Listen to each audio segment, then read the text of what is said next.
Mesdames et messieurs, bonsoir, soyez la bienvenue sur Top Benji. C'est lors de votre édition d'information, la principale de la soirée.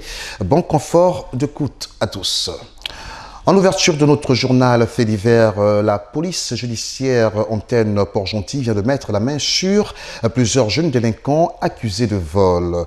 À cette capture s'ajoute celle d'un ressortissant nigérian, la trentaine révolue, qui lui est accusé d'usage et vente de cocaïne.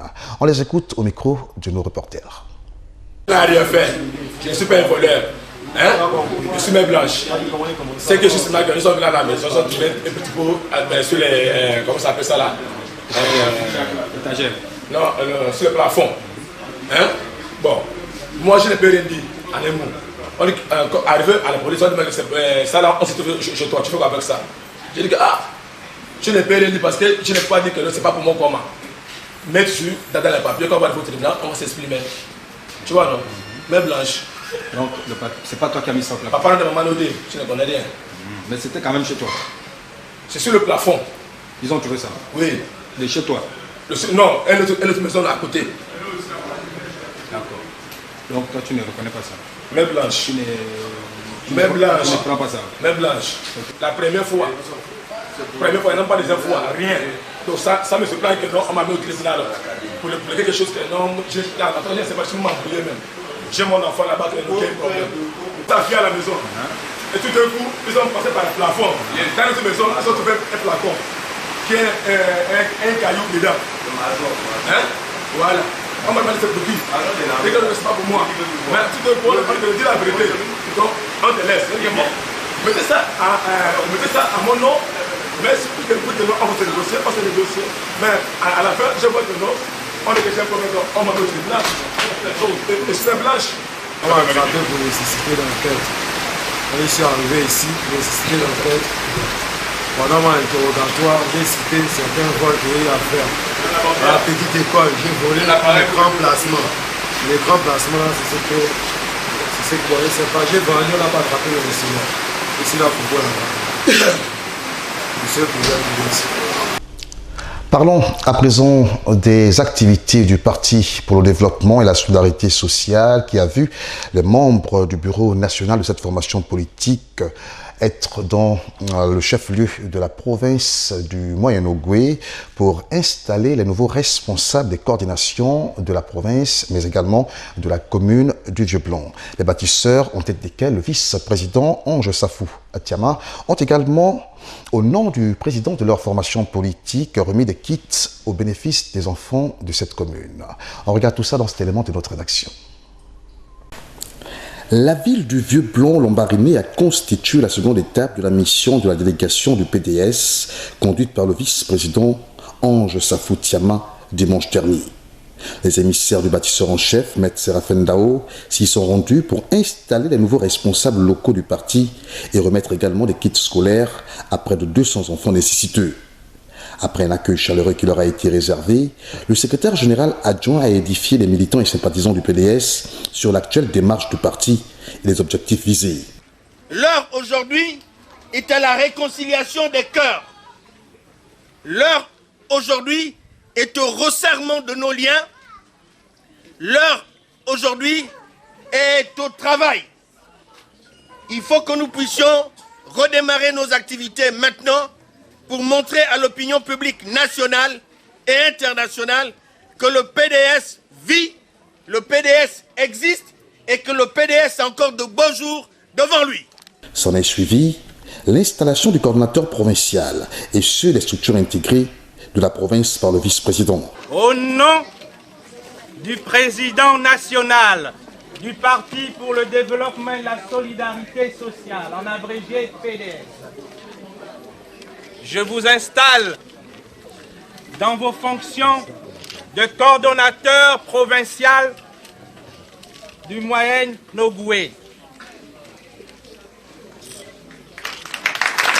Puis, le coordonnateur communal et les coordonnateurs des structures intégrées de la commune ont eux été installés par le secrétaire général adjoint Jean de Dieu Yemi Mangala. C'est désormais le bâtisseur Joseph Ipondi qui a l'exaltante responsabilité de conduire les bâtisseurs du Moyen-Ogooué.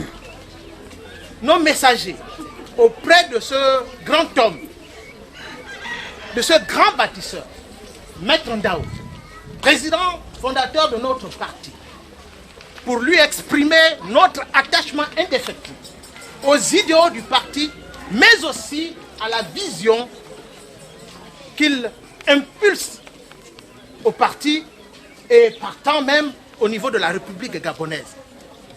Pour la boucle de cette cérémonie, la 4e adjointe au maire de la commune de Lambaréné, Mireille Simboué, issue du PDS, tout en félicitant les impétrants, a salué la magnanimité du président Ndao pour la dotation des kits scolaires à l'endroit des enfants de sa circonscription. Le problème de l'eau potable se pose avec acuité partout au Gabon. En effet, l'eau des robinets dans les différents ménages du Gabon cause un véritable souci sanitaire du fait qu'elle est, de par sa qualité, considérée comme étant impropre à la consommation. Armand Ebamba de la radio-télévision Nazareth pour les précisions. L'eau, source de vie, élément sans lequel l'homme ne peut vivre, car son apport est indissociable avec l'existence de l'humanité. Ce liquide précieux connaît des agressions à cause du progrès technologique et économique et de la mauvaise gestion des écosystèmes par l'homme. Pollution des eaux et le changement climatique observé ces derniers temps interpellent plus d'un. Au Gabon, pays situé dans une zone équatoriale avec une pluviométrie forte, manque d'eau potable à plusieurs endroits et la qualité des celles disponibles reste à désirer. C'est le constat fait dans certains quartiers de la capitale gabonaise, car nombreux sont les consommateurs qui se peignent de la qualité d'eau qui est jaunâtre et laisse un dépôt épais dans les récipients qui la contiennent. La question que beaucoup se posent est de savoir si la consommer à l'état n'a pas de répercussions pour la santé, puisqu'il est reconnu que tous les médecins conseillent à leurs patients de consommer de l'eau minérale. Est-ce à dire que l'eau du robinet actuel est dangereuse pour les populations? Et si c'est le cas, que fait le gouvernement gabonais, garant du bien-être des populations, pour changer cette donne? Et si l'eau minérale que conseillent de plus en plus les médecins était la solution, pourquoi l'État ne met pas en place des dispositions qui permettront à tous les foyers de pouvoir s'acheter un pack d'eau minérale quand on sait le coût élevé d'une bouteille d'eau minérale au Gabon? Avec le pain de la ménagère déjà très élevé, les populations gabonaises attendent plus que jamais de réponses à ces interrogations et des solutions appropriées, car cela va de la santé de tous. À Libreville, le prix du transport flambe dans certains tronçons, à l'instar de celui du charbonnage au Déguégué. Une chose qui n'est pas pour plaire aux populations qui subissent cela au quotidien, malgré que les transporteurs tentent de justifier cet état des faits. Wilfried Moutengi de la radio-télévision Nazareth pour le constat. Après l'augmentation du prix du carburant, plusieurs sons de cloche se firent entendre. Les automobilistes décidèrent de faire à leur guise en augmentant le tarif de transport dans certains axes de la ville. Lors d'une sortie du ministre des Transports, certains reviendront à de meilleurs sentiments, d'autres par contre s'y obstineront, et c'est le cas du tronçon du charbonnage au Déguégué où les populations subissent. On se pose la question de savoir aujourd'hui dans quel état nous sommes, dans la mesure où chacun fait au Gabon ce qu'il veut. L'augmentation du prix du carburant passe du moins par les médias, mais on arrive au charbonnage, on nous dit le taxi désormais n'est plus à 100 francs, c'est maintenant à 200. Ça veut dire que nous sommes dans quel état? Nous sommes dans quel état? C'est vrai, hein? On parle de la crise. Ce qui serait d'ailleurs une bonne chose pour tout et chacun de dire nous devons faire un effort considérable pour que les choses aillent dans le bon sens. Mais malheureusement, on considère que, et comme nos dirigeants et nous-mêmes, nous faisons du Gabon ce que nous voulons. Malheureusement, il va arriver un moment où on va exprimer le ras-le-bol parce que tout simplement la minorité est dans une pauvreté qui ne dit pas tout. Les opérateurs, dont les automobilistes, par la voix de leurs représentants, réagissent. Il n'y a eu aucune augmentation de tarif, monsieur. Effectivement, le ministre des Transports a dit l'augmentation du transport. Il n'y a pas que dans la zone de on dort là-bas, c'est 200. Là, c'est 200. Il connaît possible baisser aussi le prix du manioc, par exemple, qui était à 250 à l'époque, qui est aujourd'hui à 400. L'inscription des enfants, même que ce soit gabonais ou pas, vous payez 15 000 francs. En tant que gabonais, vous payez 15 000 francs. Il y a plus de 50 élèves policiers d'État, gabonais ou pas. Déjà, les Sénégalais qui ne transforment même plus leur bourse. On les fait payer 15 francs. Pourquoi tout cet argent? Il n'y a pas de dans le transport. Il y a une augmentation partout. De manière coûtait avant 250, le prix a fait 200 francs, c'est maintenant 125. Qu'est-ce qu'on fait? Qu'est-ce qu'on peut retenir pour ce qui est du charbonnage? Ce qui est du charbonnage, retenez qu'au charbonnage, il y a eu une réunion de l'Assemblée générale côté du premier arrondissement. La guerre de l'arrondissement, alors, la décision a été prise pour les guégués. Après la mairie, 200. Ici, jusqu'à la mairie, c'est 100 francs. Vous voyez qu'il y a une distance. Alors, point de la mairie de l'arrondissement, jusqu'au terminus, celui qui arrive paye 200. Alors, derrière la prison, le charbonnage derrière la prison, 100 francs. Nous venons là d'entendre quelques phrases, mais surtout pas convaincantes, bien qu'une assemblée générale ait été organisée à la mairie du 1er arrondissement à cet effet en présence d'un des maires. Pourquoi n'avoir pas communiqué? Ce maire défierait-il l'autorité de M. Nundangoy, ministre des Transports, qui interdisait l'augmentation des tarifs de transport? Dans tous les cas, l'avenir nous le dira. Allons-y à présent chercher l'actualité en dehors de nos frontières. Le procès de Charles Blé Goudé est une nouvelle fois repoussé en Côte d'Ivoire. Un report à la demande des avocats de celui-ci qui souhaitent produire une pièce jugée essentielle au dossier. L'ancien ministre de la Jeunesse, acquitté en première instance par la Cour pénale internationale, sera jugé pour crimes contre les populations civiles et les prisonniers de guerre. Reportage. Il faudra attendre encore le 6 novembre 2019 pour connaître la date du procès de Charles Blé Goudé devant les assises en Côte d'Ivoire. L'ancien leader de Jeunes Patriotes, fidèle de l'ex-président Laurent Gbagbo, dont il a été ministre de la Jeunesse, est accusé de crimes de guerre contre les populations civiles et les prisonniers militaires. Ses avocats ont demandé le renvoi afin d'obtenir la production d'une pièce au dossier. C'est un dossier qui pour nous avait été abandonné en guillemets, puisqu'on n'a plus reçu de notification depuis 2013 et puis subitement on a été convoqué la semaine passée à une audience. Les juges avaient même remarqué l'anomalie et on s'est rendu compte en compulsant le dossier qu'il y avait une pièce essentielle qui manquait au dossier. Pour les partisans de Charles Blé Goudé, le pouvoir ivoirien instrumentalise la justice pour écarter un adversaire de la scène politique après son acquittement par la Cour pénale internationale. Ils ont tenté de les éloigner en les déportant à la CPI. Mais là-bas, ils ont triomphé. À la CPI, ils ont été acquittés. Donc leur retour n'est pas loin.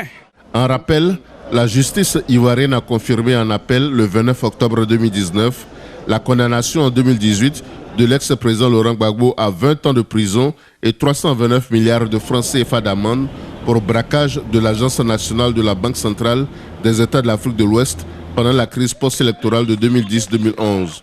M. Laurent Gbagbo et Charles Blé Goudé ont été acquittés le 15 janvier 2019 par la Cour pénale internationale de l'accusation de crimes contre l'humanité commis pendant la crise post-électorale de 2010-2011.